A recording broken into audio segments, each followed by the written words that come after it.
la conferencia, la reunión por Zoom, pues si posiblemente podrían ver, si encontrar el logotipo que tiene un globo o el mundo y dice interpretación abajo. Va a oprimir ese botón y va a seleccionar Spanish o español.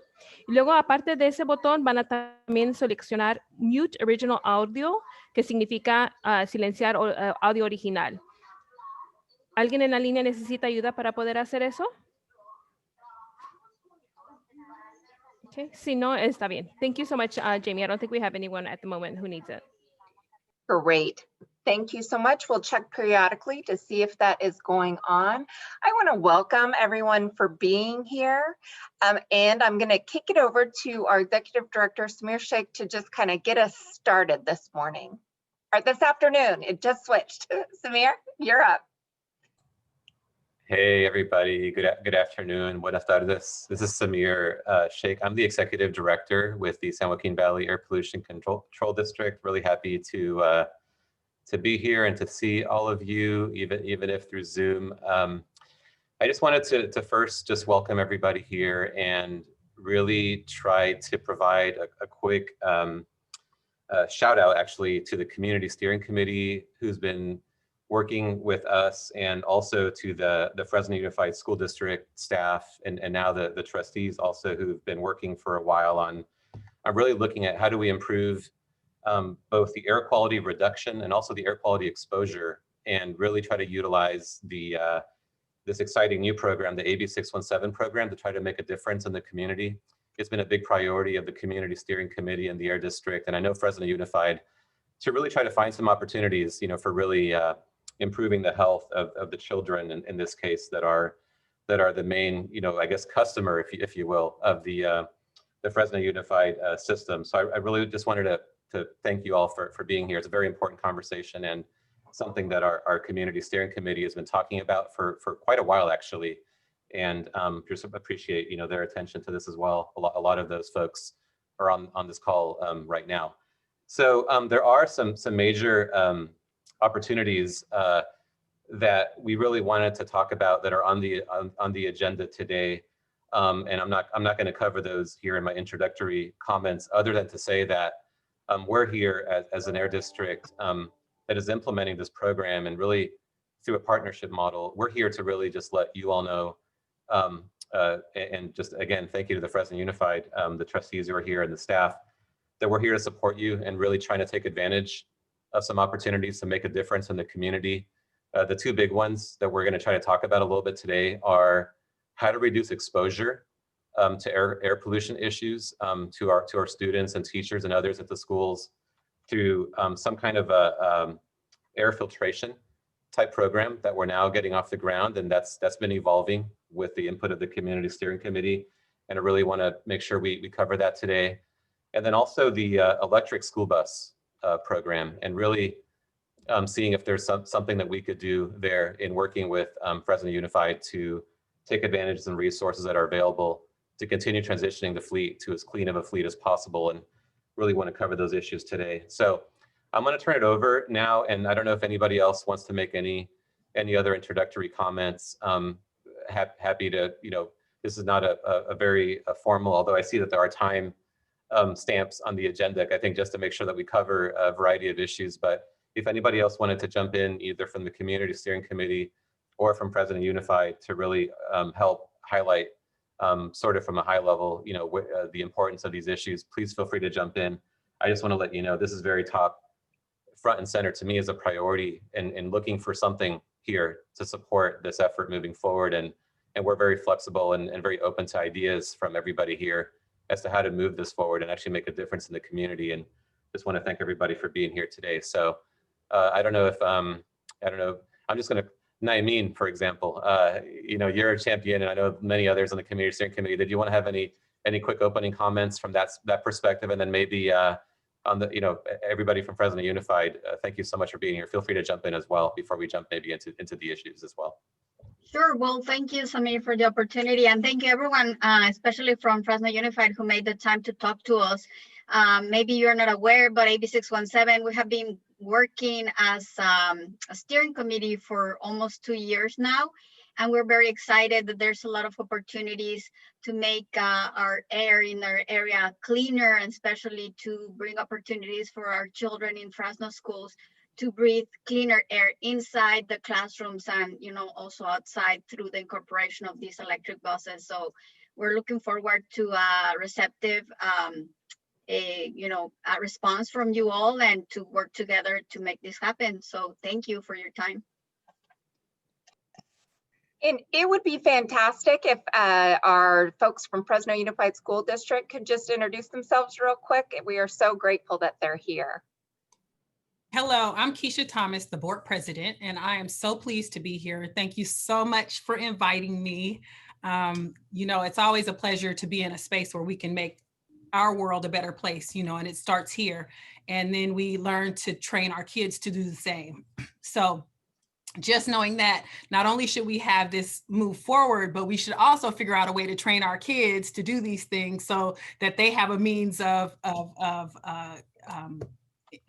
income, right? We have to train them in the way we wish they should go. So in order to do that, we have to include them. And I think it would also be informational if we had some of our junior board presidents at some of these meetings, because, or our junior board people, because it's good for them to be able to take this information back to their meetings and be able to shout out and talk about some of the things that are going on in the community. So with that being said, I yield my time and thank you.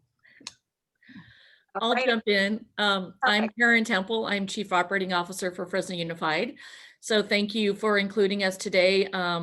Thank you for reaching out initially and then working with us to find a time that worked, particularly for our board president and other board members, I think, that are on the call. So we are always open to opportunities to better serve the community. So appreciate it. We do have two of my team members are also on the call today. Jason Duke, Executive Director of Maintenance and Operations, and Reggie Rubin, who's our Director of Transportation. And I see our board members popping up. So I'm sorry I jumped in ahead of you, board members, but please, your turn. So we have board member Genoveva Islas from the McLean region, and we also have board member Elizabeth Jonathan Rosas from the Roosevelt region. So you guys want to take over? I'll just introduce myself. My name is Elizabeth Jonathan Rosas.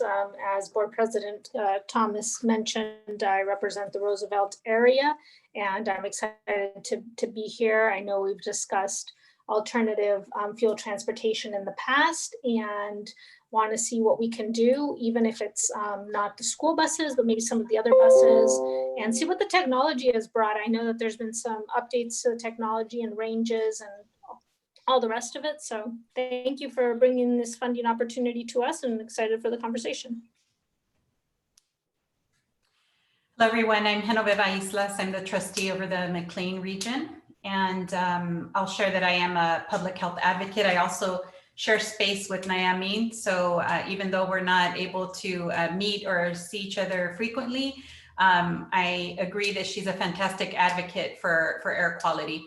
You know, as a public health advocate, I think that I'm concerned not only about how we as an institution are contributing to poor air quality.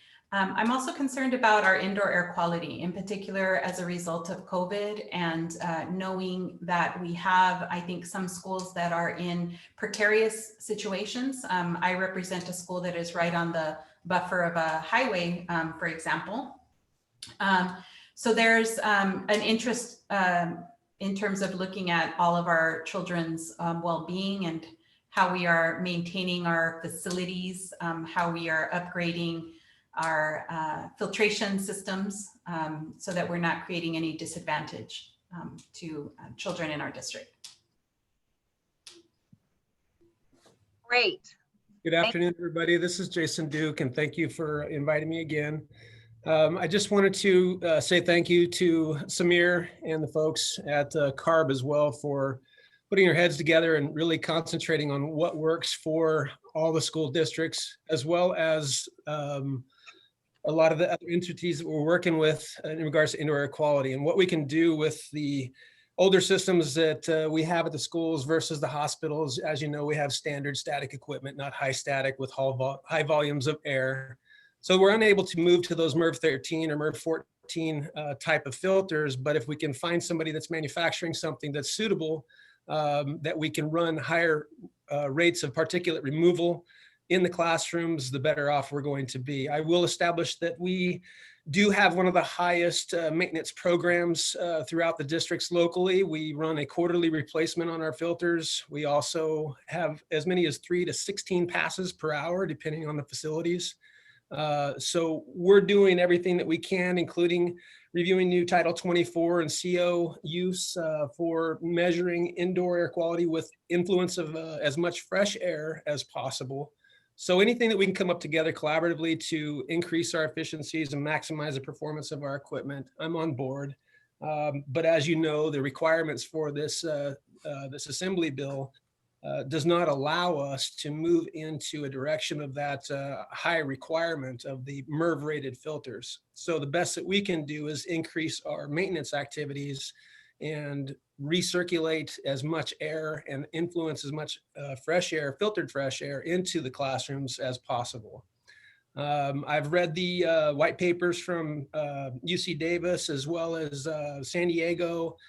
And San Diego Unified is committed to a minimum of 5 passes per hour with their lower MERV rated filters, but they're doing it by opening the doors and the windows. So by opening the doors and windows without filtering that air and just passing air through, we're not really creating a better environment in the classroom. So really trying to focus, we're putting together a plan to increase the exchange of air as well as add as much fresh air, filtered fresh air as possible in our systems. And whatever we can come up together to provide that, I'm on board and I appreciate it. So thank you and good morning or afternoon now.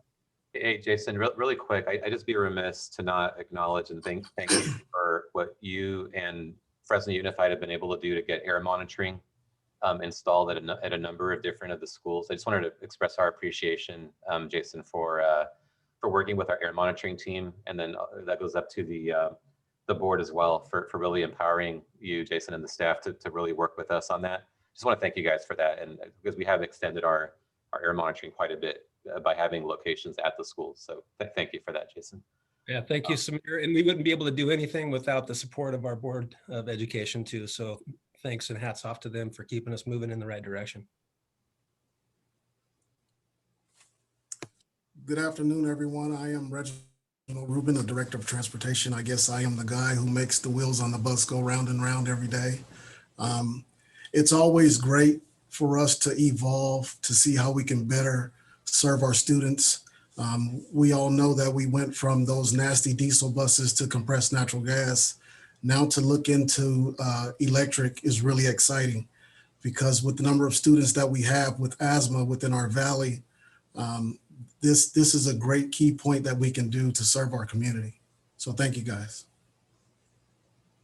Thanks so much, everyone. I think, is that everyone from Fresno Unified? I believe it is.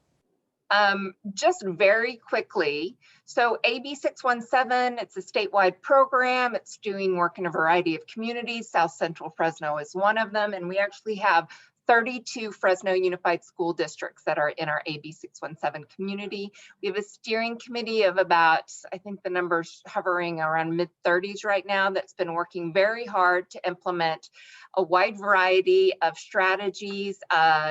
Just a few of them have to do with schools, but they are, I think, some of the ones that the community has prioritized the most. So we want to just discuss today a little bit about the school filtration strategy and a little bit about the electric bus strategy. And I'm going to kick it over to Todd DeYoung, who's our director of our incentive program. And he's going to talk a little bit. There's actually been some late breaking news about the air school filtration grant project that's just happened really in about the last 5 days. Todd? Thank you, Jamie, and good afternoon, everyone. Thank you for making time this afternoon in your busy schedules. So as Jamie indicated, the Fresno Steering Committee really put a high priority when we were going through potential areas to look at in terms of community benefit in the South Central area. they placed a very high priority on schools and what we can do in schools to both reduce emissions and reduce children's exposure to harmful emissions. And one of those areas is the school filtration program. This is an approved project category from the Air Resources Board. It's called their Community Air Protection Program Guidelines, or CAP guidelines. So if you hear me refer to the CAP guidelines, that's the overarching CARB guidelines that we're working under. And so during the CERP, or the Community Emission Reduction Program development for South Central Fresno, the steering committee identified and prioritized this program and placed $1.5 million into this program for the South Central area. And the idea behind this program is to improve indoor air quality through replacing filters within the schools to a higher efficiency rating, or what they call a MERV rating, which is a minimum efficiency rating value. So if you hear me refer to MERV, that's what that is. It's basically the higher the rating, the cleaner the indoor air will become by passing through those filters. The program initially focused on going to what's called a MERV 14, which is a very high rating in terms of efficiency. The late breaking and understanding that, you know, every time you move up in MERV rating, you have to have a system that can handle the airflow, right? As Jason talked about, you know, not all of the Fresno Unified systems can handle a super high MERV rating. It would burn up the motors in these systems and would wreak havoc on these systems. And really, Jason, to your credit and to the credit of the steering committee, and as well as CARB, you know, they've been listening. And so while initially the goal was to get to MERV 14 or greater, there is, and it's certainly still the goal, but there is an understanding that some of these systems are older and can't necessarily handle that MERV 14. The CARB guidelines have been amended to reflect an understanding of that and an allowance for something below MERV 14. So essentially, the program would be to replace filters with something better than they have now. So as long as there's an improvement to the sorts of filters that are in place now, we can potentially fund those in a program. So the program itself can pay for the filters themselves, or a standalone filter unit that would be placed within a classroom. And we can pay for up to 100% of the filter cost for a 5-year period.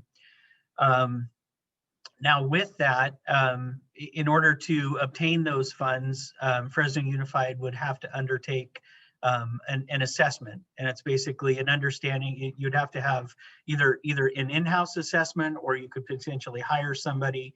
Sounds like Jason and his staff are well qualified to do this, but you know, certainly your call. So you would have to conduct an assessment that would essentially inform you as to what sort of MERV rating filters your schools could handle without significant upgrades.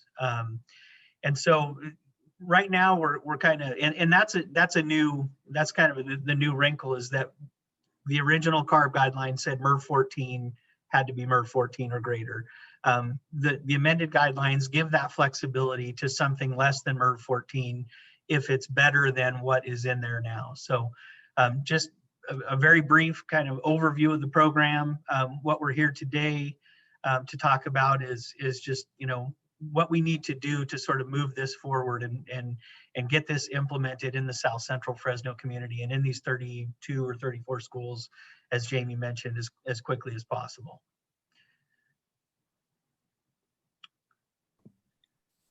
Thank you, Todd. Thanks so much, Todd. I'm just going to open it up. Just so you know, if you're wondering what CSC means, those are our community steering committee members. And I want to open it up for comments. Jason, it looks like you have a comment. Feel free to either raise your little blue participant hand or just jump in. Jason. I'm trying to find my hand. Todd, thank you very much for that. That's a step in the right direction that supports many school districts in the Valley. I mean, a lot of them are struggling financially to move into a situation that's best for them.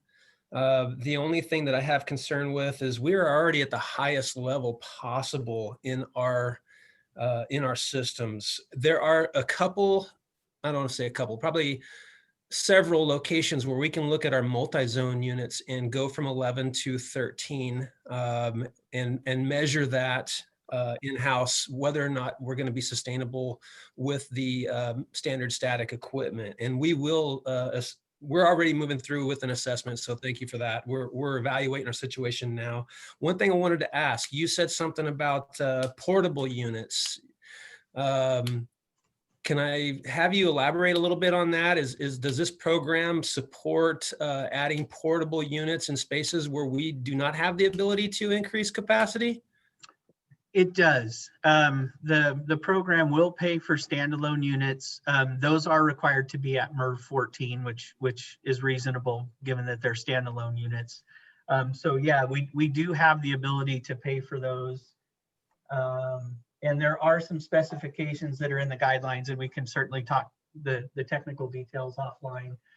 We do have the ability to pay up to 90% of the cost for those units. So whereas the filter elements themselves are at 100%, the standalone units would be funded at 90%. So there would be some small cost to Fresno Unified. And is this a reimbursement item, or is this a request for funds item? Generally speaking, they're reimbursements, but we can certainly talk details about, timing of funding and things like that. Yeah, I'm thinking specifically for our portable classrooms, where we could purchase portable units to provide additional capacities in those spaces where the barred units don't have the flexibility to use a lot of fresh air influence. They're more of an economizer. And unfortunately, recently we went through an HVAC QM program through PG&E, where we went through and established a baseline and did a ton of work throughout the district, probably 100 sites, to economize the equipment for energy efficiency, which in essence kind of removed the ability to monitor and provide the effectiveness of indoor air quality through economy versus the dampener to add fresh air. Because in essence, that costs us more money by dampening the outside air load versus using it as an economizer to maximize the efficiency of the equipment. So while this will cost us a little bit more money in runtime for the equipment to maximize the energy or the indoor air quality, we will be able to facilitate that through our building automation systems. And that's one thing that we're working on for the board members listening right now. We are working on a plan to provide a lot better systems through controls and replacement of controls and old pneumatic air control systems and things like that, where we are really antiquated and we need to step it up to upgrade in order to accomplish our goals. But if you're saying that there's availability for 90%, that's better than 100% of us paying for it. And we are evaluating that opportunity right now in our portable classrooms. And I think we have somewhere in the neighborhood of 1,100. So it's going to be a very big cost, I guarantee it. And that's why I asked for clarity before I got too excited about it. And again, this is only 1.5 million, right, for the total? That's correct. I just spent it. Before you spend it all, can I jump in with a couple of questions? So I am concerned about, again, some of the school sites that I think are in a little bit more of a hazardous location because of their proximity to freeways and things like that. So what I'm interested in knowing is, could these resources be used to create some type of green buffer to help sort of mitigate some of the pollutants that may be, well, let me describe a school site for you that I'm thinking about. So I'm thinking about Turner, and literally the portables are on the side where the freeway is. And their external air units are in the back of the portables closest to the freeway. So if they're recycling air, they're bringing in the air that is, again, right off of the freeway. So my question about the green buffer would be like, could we create something there? Or alternatively, could these resources actually be used to redesign and move portables to other areas where they aren't in that close proximity to the freeway? I'm gonna let Samir respond to that, and then I'm gonna let Naeemeen possibly also respond to that.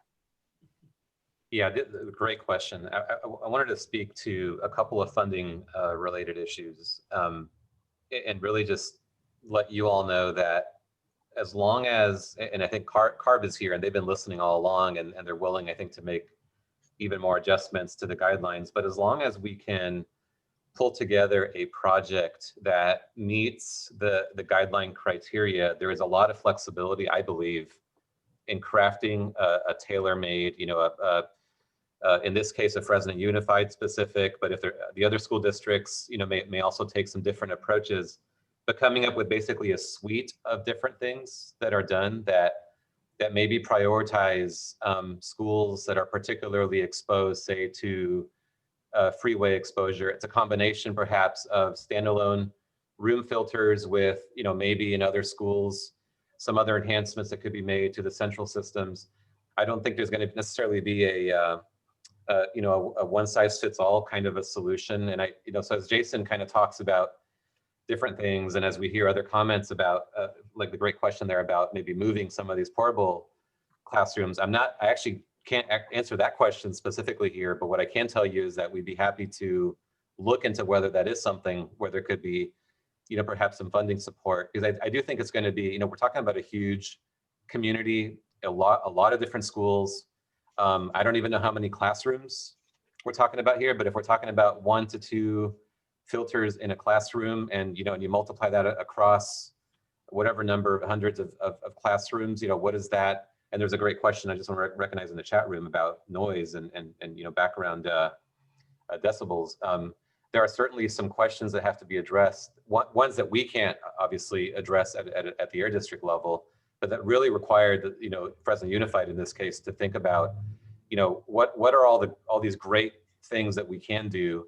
And then the funding, just lastly on the funding, what I'd like to be able to do is at some point lock whatever that funding amount is into a contract, with Fresno Unified that actually encumbers the funds and allocates them towards the project, so that you have the funding award and the certainty that you need to be able to move forward. And so typically it would be a reimbursement. We can look at those details as we think about how to, to kind of craft that funding agreement. But it would be something that at some point, assuming we're able to create a project around this, that we'd want to lock into and encumber the funds, right? So they're there.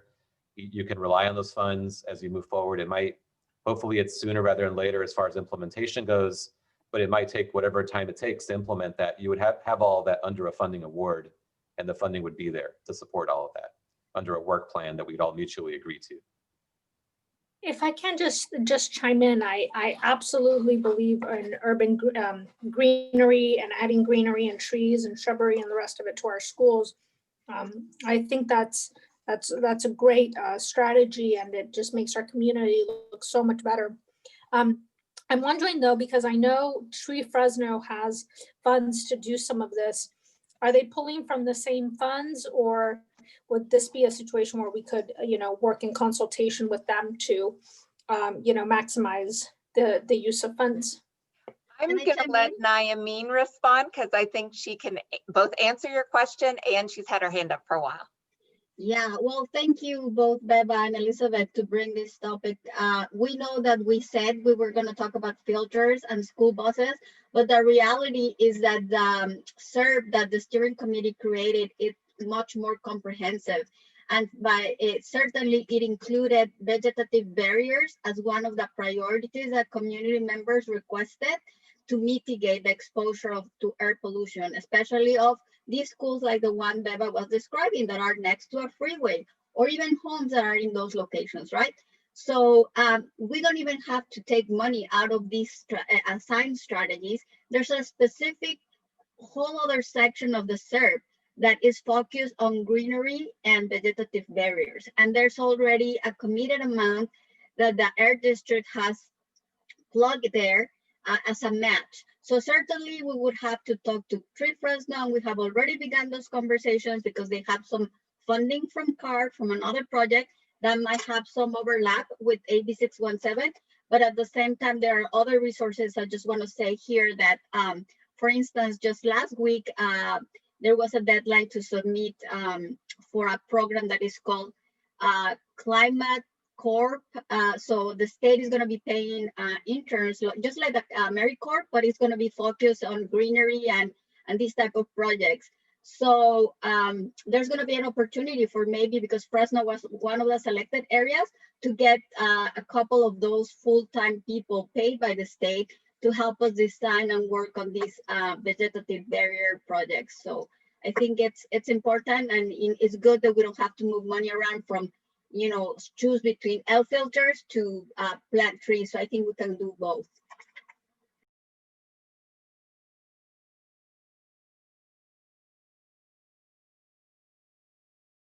I see Jason has his hand up. I'm also going to drop in the name of the schools that are within the Fresno Unified Boundary. It looks like I'm missing a couple of them. Jason. Yeah, just real quick, I'd like to address a couple concerns around the trees and the green space. We are working directly with Tree Fresno and their new director, and we just planted 60 trees at Tehipite, and we have closer to 600 trees planned at 7 different school sites that represent several areas in the trustees' school areas. So we are working very closely with them. We're adding a lot of trees in different schools. This is part of the high-speed rail ongoing conversation and the use of those funds for carbon offset. I know we have a lot of plans moving forward with them. We did hire interns from Fresno State, and with the use of Boro to do a district assessment and inventory of all of our trees, our green space, and our shrubs. So we have a total count of all of our green space and all of our district trees and shrubs and things to come up with actually a total offset of greenhouse gas with those shrubs and trees, because we have the DBH, the size of the trees. So we can utilize that information to move forward, and we can maximize our benefit through using different funds to support that. I just wanted to make sure everybody knew that we were doing that, and to develop a kind of a green belt to Trustee Islas's concern with Turner. I think that's probably the best way is to address that, is to put as much greenery between the freeway and the school itself, and then utilize the resources with the portable units with the appropriate decibel interference in the classroom to maximize and provide the desired indoor air quality where we can't necessarily relocate portables that would be heavily costly. And I'm here to salute and execute. If the board decides that we're going to move portables, that's what we're going to do. I just think it's a really good opportunity to explore all the options we can. And I think that's a great solution that she brought up with developing that green belt along that whole south fence line that's adjacent to the property and the off-ramp of 180. Just because I'm sensitive to time, and I know some folks are on their lunch break, I'm going to switch gears a little bit. I'm going to ask Todd DeYoung to talk a little bit about our electric school bus program.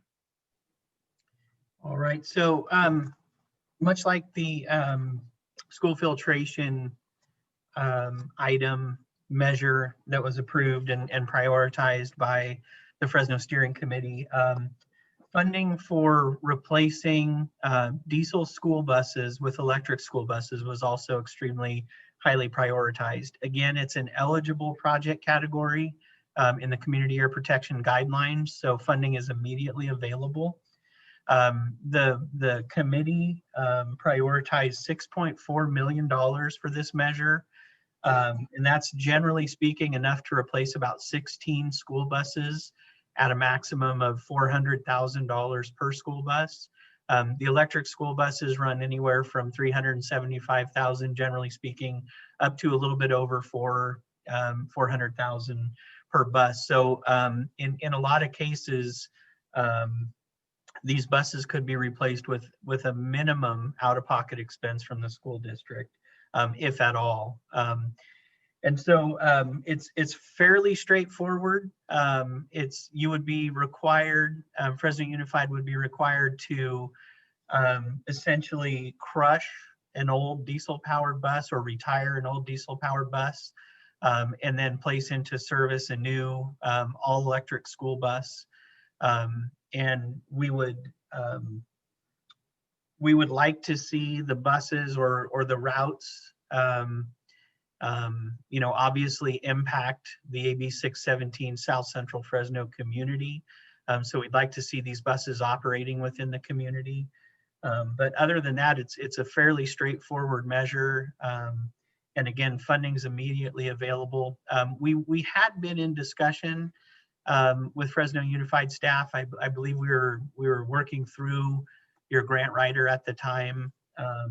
And so we do have some history, but ultimately it was decided that at that time, it just wasn't the right time for Fresno Unified in that regard. So we're hopeful to rekindle those discussions and maybe move forward with replacing some school buses.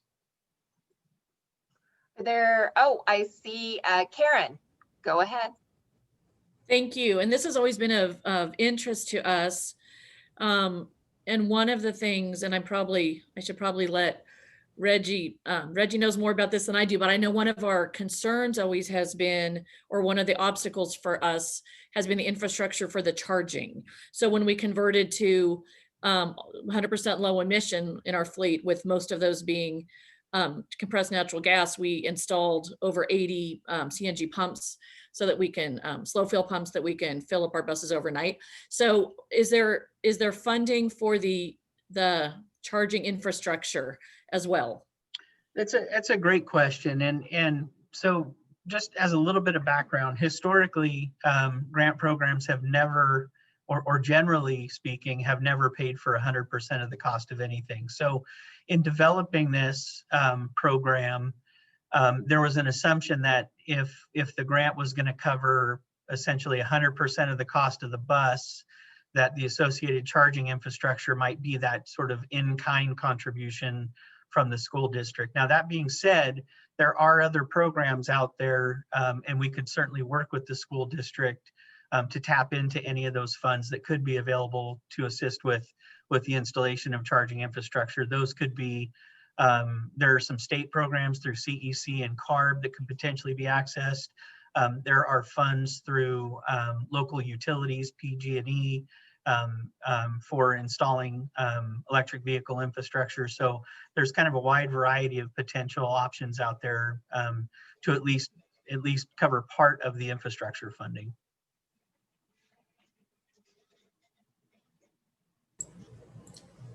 Go ahead. That was my question as well.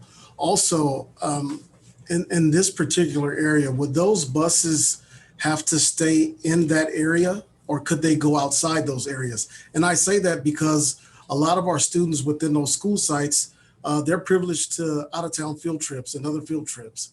That would be outside of that range. So would the buses have to stay in that particular area? So, and that's a great question. And we get that all the time when we're talking to school districts about flexibility. Now we understand that electric school buses are not going to be an ideal solution for every single bus in your fleet. We get that, the necessity for field trips and sporting activities are still going to require the longer range of a diesel bus. And we get that. What we do is we want to maximize the impact and the benefit to this community. So to the extent possible, we would like to see a majority of the operation be within the community, but understanding the needs of the district and the flexibility, some flexibility, that's really got to be built into the program. Generally speaking, it's a percentage of time that we would hope to see within the community, but completely understand that 100% is kind of an unrealistic goal for any fleet manager. Samir, did you want to comment?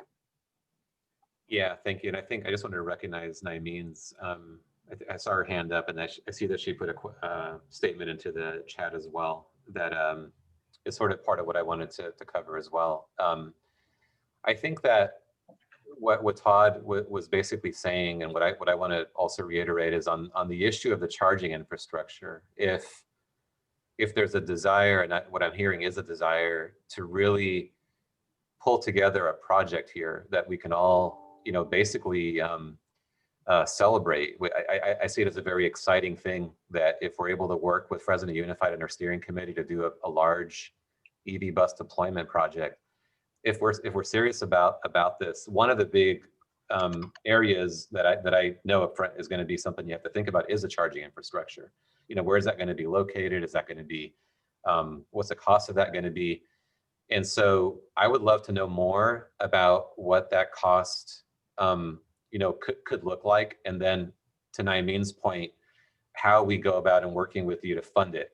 Is it something that we try to use these CAP funds to use? Is it something that we try to use? We have another program. It's actually already expended at this point, but every year we put more money back into the program. We've actually funded alternative fuel infrastructure, including charging in the past. Can we leverage that funding? We know, for example, that CARB has a new program that they're launching right now that I think prioritizes 617 communities, I want to say, in that program that's all about commercial charging infrastructure. So how do we, I don't necessarily want to draw from this well right out the gate, because I think it'd be great to be able to keep using these funds and bring in maybe some other funds, but I also don't want to rule it out. I mean, the goal here is, what is that cost going to be? How do we work with you all to partner to actually bring about some funds for it? And how much, for example, are you able to bring, and I know budgets are tough. I know transportation is one of the first things, you look at when in a difficult, budgeting environment. So I know you're not just sitting around with charging money, to pay for all this. So we understand that. I think understanding cost and then how do we work to help you with that is something we can commit to helping you out with. I'm going to go to Greg with the city. I don't know, Naimeen, did you want to, I know you had your hand. I want to add one more thing. Thank you, Samir. So definitely, I was sitting at the table when this strategy was discussed back in March, and it was a very important priority for residents who were sitting at that table to make sure that if lack of charging infrastructure was going to be a major barrier for this strategy not to be implemented, that they wholeheartedly recommended moving money around. But I completely agree that there are other pockets of money that we can explore together. But since the residents who were part of that discussion were not here today, I just wanted to emphasize that I want to make sure that everybody knows, especially the trustees, that this was a priority for residents who are being part of the steering committee. Greg? Oops. Yeah, I just wanted to point out that in FACTS's electrification project, our first phase, the infrastructure is 1.5 million to charge 23 buses. That includes bringing 3 megawatts into the yard. That includes the chargers as well as the transformer that we'll have to bring in. And we're part of a partnership with PG&E, who actually is helping us pull this all off. So just wanted to give you a ballpark of the cost that are associated with the infrastructure. Thanks, Greg. Jason. Yeah, just really quick. Like any business, you make it through your successes and failures, and EV buses have come a long way since they first came out, all electric vehicles and that, for that matter. And like solar, I don't typically toot our own horn, but we look like geniuses for waiting for 5 years for all the problems to work themselves out, to get the higher rated panels, to move into a zero escalator clause, because there's several people out there that are in these escalator PPA agreements that they're paying more for their solar than they would have by staying with PG&E directly. I think it's a good time to move into the EV bus area. I just am cautious because of the infrastructure, the charge duration, the replacement program, the battery efficiency, the disposal of the batteries. what does that mean to the district long term? And by having 1 or 2 or 3, a small amount of buses, it doesn't really hurt us. But if we're talking about moving forward and having more than that in our operation, I think that we really have to consider those costs, those impacts and liabilities moving forward. And Reggie knows best about the charge duration and the areas of coverage that he's going to have to hit with those. And is the charging location best suited back here at our yard, or is it best suited at a different location where a bus driver would report remotely to that location versus this location to make that happen?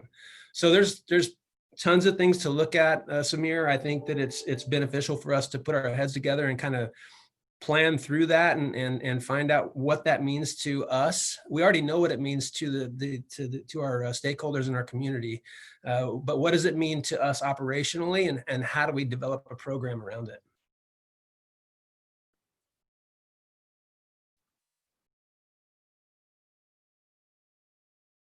Unmute. You're mute, Jamie.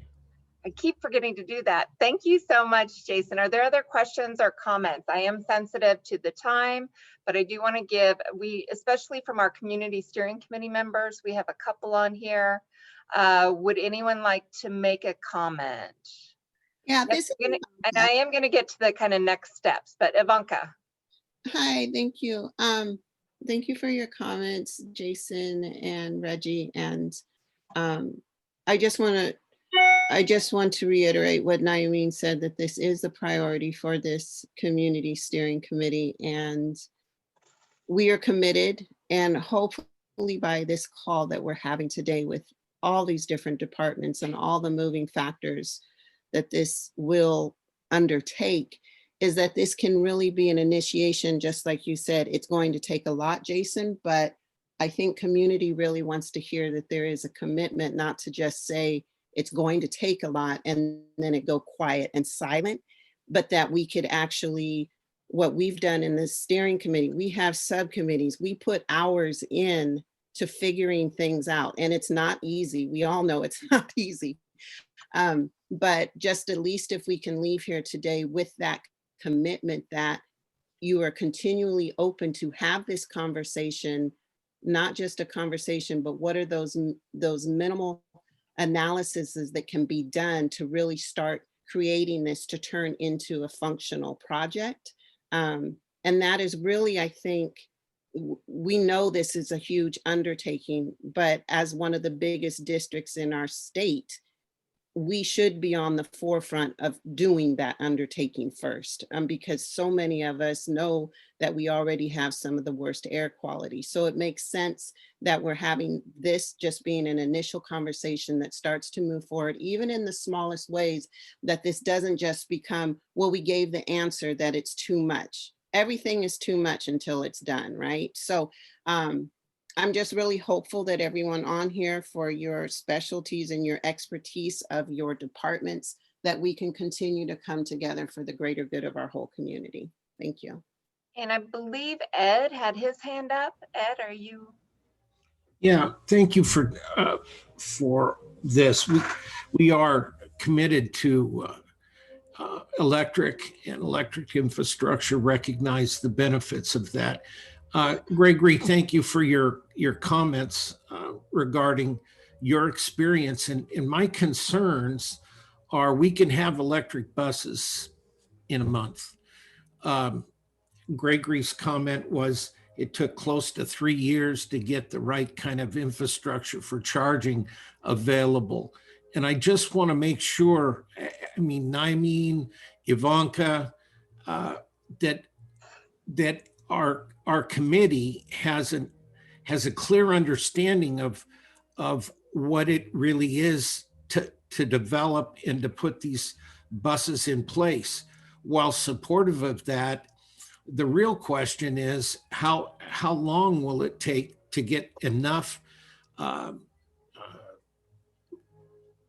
power into any site, besides the fact that, do we need, I think Reggie, you mentioned possibly having remote charging and things like that. It can be done on several different levels, but but we have to have a solution for these guys, or together we need to develop a solution, I think is a better comment. So thank you for letting me speak.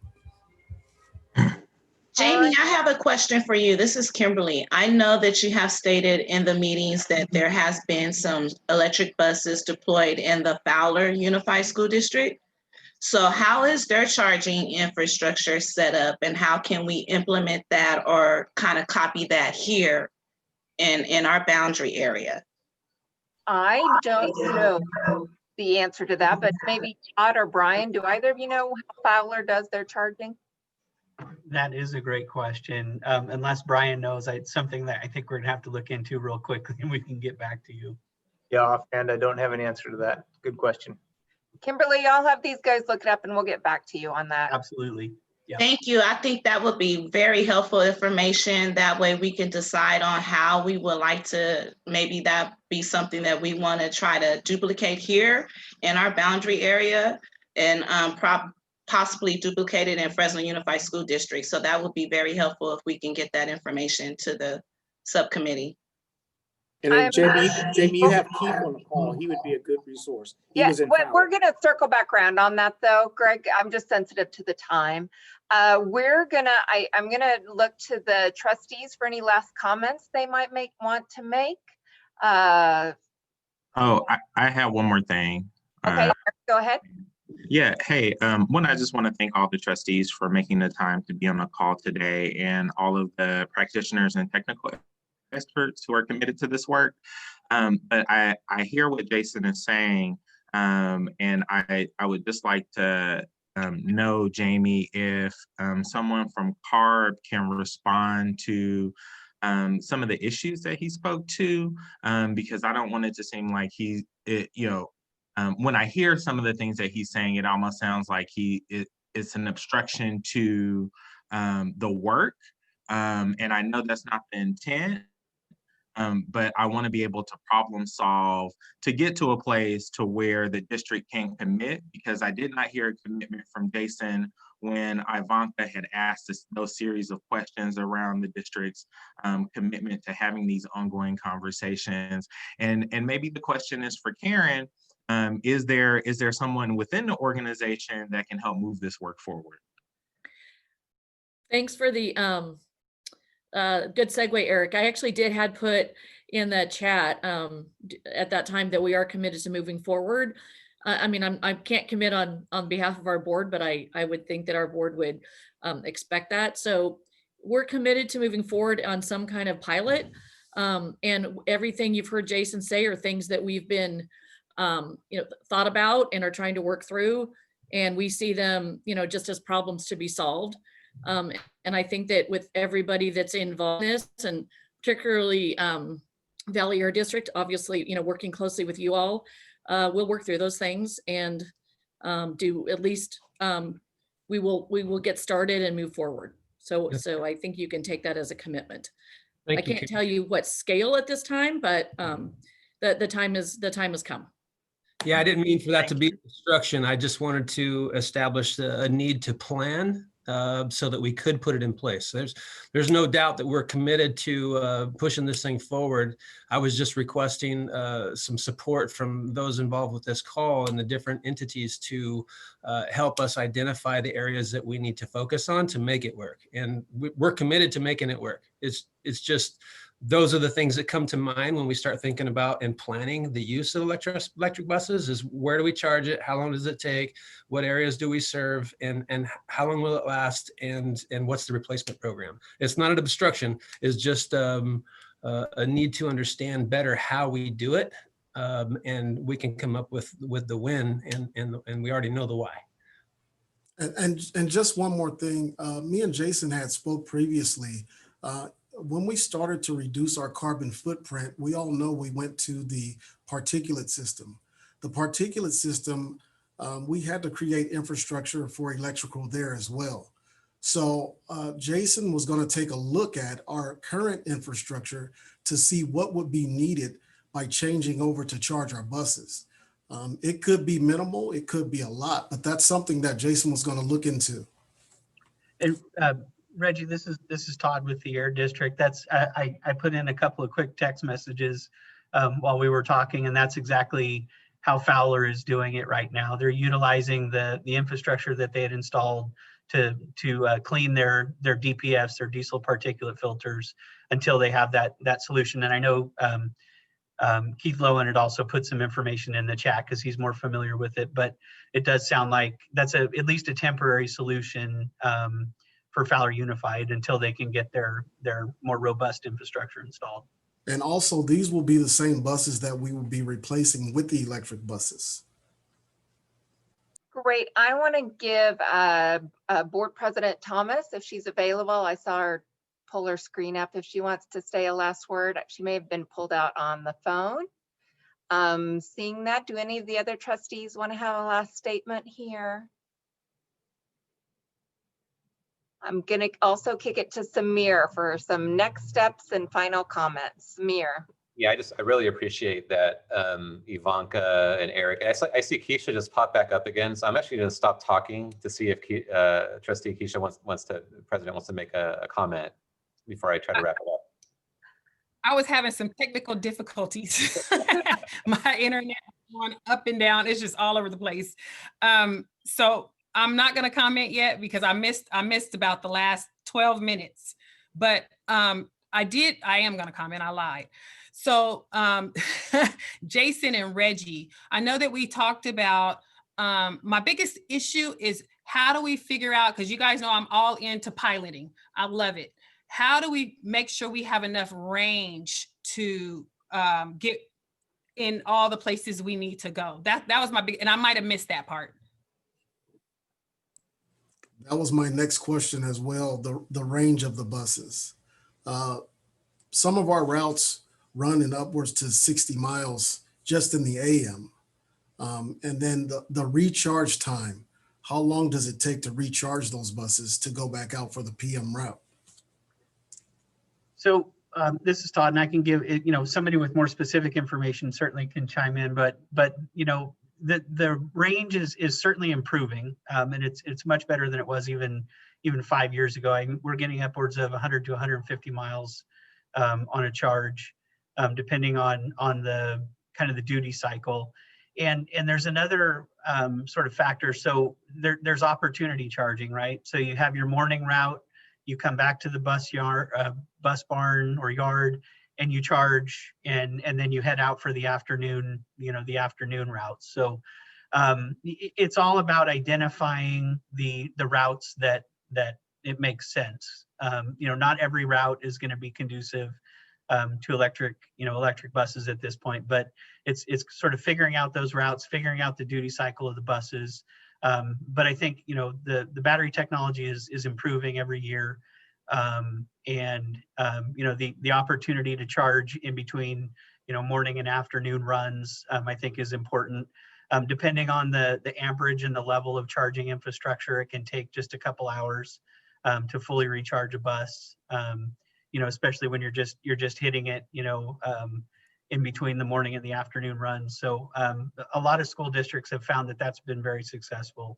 And again, the infrastructure, the charging time, that's all dependent on the power availability at the site.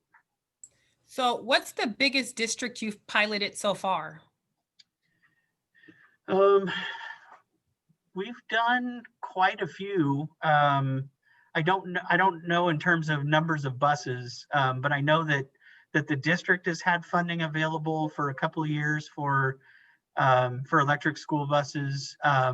We're actually the statewide administrator for the Volkswagen program, so we're just now in the middle of contracting with about $32.5 million worth of school buses statewide. So I don't have a specific number for you in terms of the highest number of buses that we've done so far. I know Fowler Unified, I think we have applications for a total of 8 or 9 buses, and they've completed 1 or 2 so far. But then again, they're waiting on the infrastructure to support the other ones. But we've done some fairly good sized projects. Okay, and then Reggie, do our drivers normally come back after the AM to check in at the bus depot? Yeah, it's dependent on what they have that day. If they're scheduled for an extra field trip to the zoo or something like that, then they typically don't. Otherwise, they do come back to the bus barn. And also what we will do, we will formulate routes for this area. So these would be custom routes just for this area. We would have to look at the school sites within that area and then formulate the routes for them.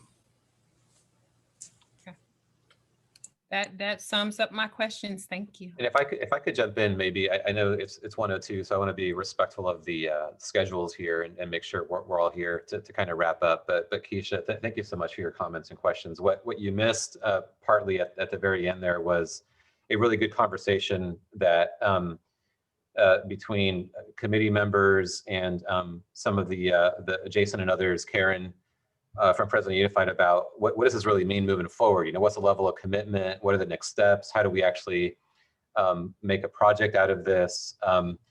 And my takeaway from this conversation and hearing your questions and comments as well, President Thomas, is that there is absolutely a commitment that I'm hearing to really look at some kind of a pilot here, something that we can all be really proud of in the community, something that works, something that we do need to make sure we figure out all the funding kind of issues related to route issues, technology issues. But I can tell you that these EV buses are definitely at the gate. I was talking to even my colleagues in other parts of the state within the Valley. The technology, there's so many different manufacturers now, range issues are being addressed. So it would be great for Fresno as the largest city in the Valley to really lead here by example, by coming up with a pilot that works in this community. The funding is there.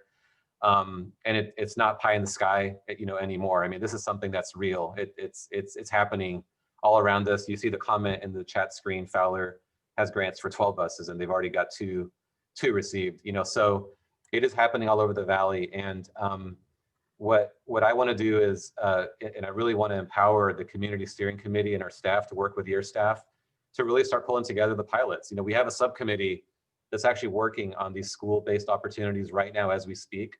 Why don't we make that a real sort of a next step and goal here is to work with Jason and Karen and the other team members to actually start putting some details together on, what does the funding look like? What does the pilot look like? And start creating a project here that we can all, basically fund through the funds that are available. And I just want to suggest, and really, hopefully I'm not overstepping here. I want to just capture that I feel that there is a commitment here, and Karen said that very directly. It's just the details of what we need to figure out, and why don't we now kind of work around that commitment? And of course, Karen didn't want to speak for the trustees or details that have to be approved at some point here. But she did make that commitment to work with us on this. Well, I'm going to be the first one to volunteer my area. Great.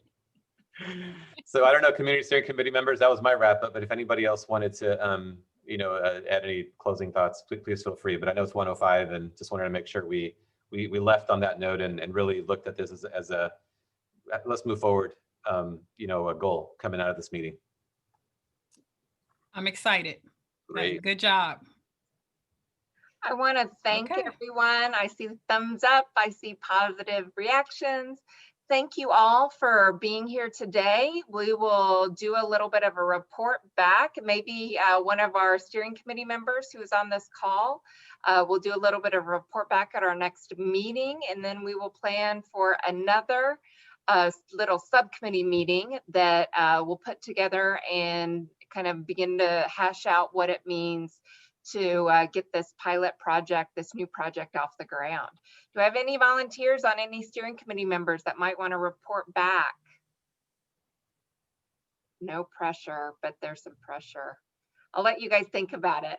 With that, oh, I see Eric raising his hand. Eric, we'll give you a few notes, but we'll put you on the list as the person reporting back, and I'm sure other people will jump in as well. With that, I hope everyone has a lovely Monday afternoon. I appreciate your time.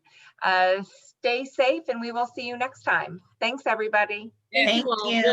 Bye. Thank you. Invite us to more. We will. Take care. Thanks again. Thank you, President Thomas.